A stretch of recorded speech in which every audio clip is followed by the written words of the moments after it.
Hello विद्यार्थियों, आपका इस वीडियो में तहे दिल से स्वागत है। तो चलिए आज जो है आगे की पढ़ाई शुरू करते हैं। देखिए, आज आपको आगे पढ़ना होगा। एक होता है शांत दशमलव प्रसार, एक होता है शांत दशमलव प्रसार और एक होता है अशांत दशमलव प्रसार। अशांत दशमलव प्रसार। देखिए, यहाँ इसको समझने के लिए आपको एक एग्जाम्पल लेते हैं हम। जैसे 1/3 ले लिया, इसको भाग दो तो कितना आएगा? 0.3333 डॉट डॉट डॉट। मतलब ये पूरा पूरा कटने वाला नहीं है, ये ऐसे डॉट डॉट 3333 बार बार आता हुआ चला जाएगा। तो इसमें करना क्या है, इससे हमें ये समझ जाना है कि ये अशांत है। ये चुप्पे बैठ नहीं रहे हैं, इनका होगा कि ये अशांत है, शांत नहीं है। इनका मन ही नहीं शांत रहने का, तो रहेंगे कहाँ? इनको क्या कहेंगे? अशांत दशमलव प्रसार कहेंगे। एक और एग्जांपल ले लेते हैं। जैसे हमने ले लिया 1/5, इसको जरा भाग दो तो वो आएगा क्या? 0.2 आ जाएगा ना। तो इनको क्या कहेंगे? ये शांत दशमलव प्रसार है। देखिए, कट गए, पूरा पूरा शांत हो गए। इनको ज्यादा छटपटी नहीं है, इधर उधर नहीं करते हैं ज्यादा। तो देखिए, ये शांत और हो गया अशांत। अब बात आती है कि जैसे हमने भाग दिया तब तो पता लगा लिया कि ये शांत और अशांत है। क्वेश्चन ये पूछा जाता है, प्रश्नावली में क्वेश्चन ये है कि बिना लंबी विभाजन प्रक्रिया, मतलब भाग ना दो, तभी देख करके बता दो कि ये शांत होगा कि अशांत होगा। तो देखिए, जैसे कोई भी आपके पास एक फ्रैक्शन लिखा हो, भिन्न लिखी हो a/b में, तो ये जो हर में लिखा हुआ है डिनोमिनेटर में, इसका गुणनखंड 2 m और मल्टीप्लाई 5 n अगर इनके रूप का है, मतलब इसका मल्टीप्लिकेशन करो और इनके जैसा बन जाए, तो ये शांत होगा। इसके लिए ये हो जाएगा शांत। अब जैसे एक एग्जांपल लेते हैं। अच्छा हाँ, n, m ये हैं क्या? ये किससे बिलोंग करेंगे? ये बिलोंग करेंगे होल नंबर से, पूर्ण संख्या से बिलोंग करेगा। अब जैसे देखो, हमने ले लिया कि 1/250, ठीक। अब इनको लिखेंगे तो 1 इनको हम मल्टीप्लिकेशन में लिख सकते हैं 5 नहीं 2 मल्टीप्लाई 5 और मल्टीप्लाई 5। तो 2 5 10, मतलब 10 × 50, 50 × 5 250 यानी 250।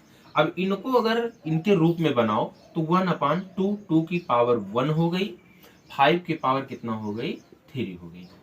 तो कहने का मतलब, इसको हम देख कर ही बता सकते हैं कि इसका जब हम दशमलव प्रसार करेंगे तो शांत आएगा, ठीक। अब देखिए, हाँ, यहां पे बताया गया होल नंबर। होल नंबर मतलब कि 0 से लेकर के डॉट डॉट डॉट, मतलब 1 2 3 4 ऐसे चला जाएगा। तो इनके स्थान पे कोई भी आ सकता है।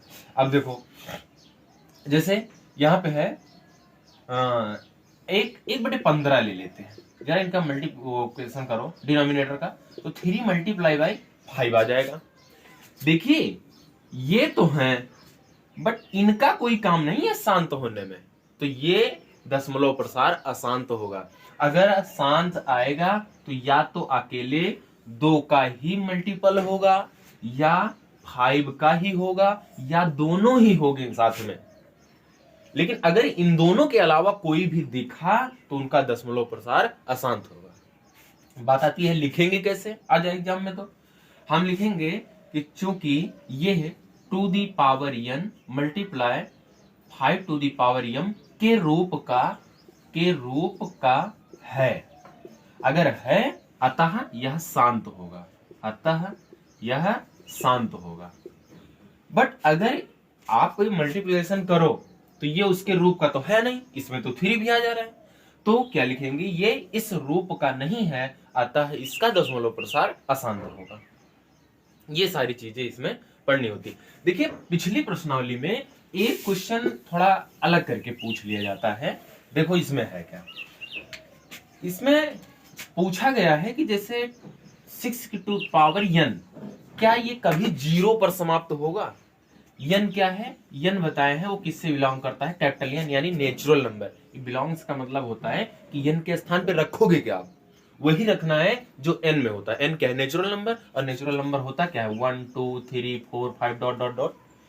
तो n के स्थान पे क्या रखते चले जाओ, चाहे 1 रखो, चाहे 2 रखो, चाहे 3 रखो, क्या ऐसी कोई स्थिति आएगी कि ये इकाई का अंक 0 आ जाएगा? ये सिद्ध करना होगा। तो देखिए, चाहे 1 रखें तो ये तो 6 आएगा, 2 रखेंगे तो 36 आएगा, 3 यानी 6 6 6 तीनों मल्टीप्लाई करेंगे तो 216 आ जाएगा। ऐसे ही और करते जाएंगे, परंतु ये कभी 0 नहीं आएगा इकाई के स्थान पे। अच्छा, ये इसे करते चले जाएंगे तो हम कैसे पहचानेंगे? तो देखो, इसके पहचानने के लिए ये है कि जब भी आपको इस तरह का क्वेश्चन दिया जाए, 6 टू दी पावर और 6 टू दी पावर n दे दिया जाए, n में चाहे जो रख जाए, या 8 टू दी पावर n, मतलब जो ये बेस में लिखा हुआ है आपके, अगर बेस का मल्टीप्लीकेशन करो, गुणनखंड करो, वो 2 मल्टीप्लाई बाई 5 अगर उसमें है तो वो क्या होगा? 0 पर जरूर समाप्त होगा। जैसे हम ले लेते हैं 20 का मल्टीप्लिकेशन करोगे तो 2 मल्टीप्लाई बाई 2 मल्टीप्लाई बाई 5, इसमें 2 और 5 आ रहा है, इनसे नहीं मतलब कि ये क्या आ रहा है क्या नहीं। अगर ये दिख गए 2 मल्टीप्लाई बाई 5 तो ये क्या होगा? कहीं ना कहीं, चाहे 1 रखें, चाहे 2 रखें, चाहे 3 रखें, वो जा करके इकाई का स्थान कहीं ना कहीं 0 जरूर मिलेगा। ठीक, तो ये रहा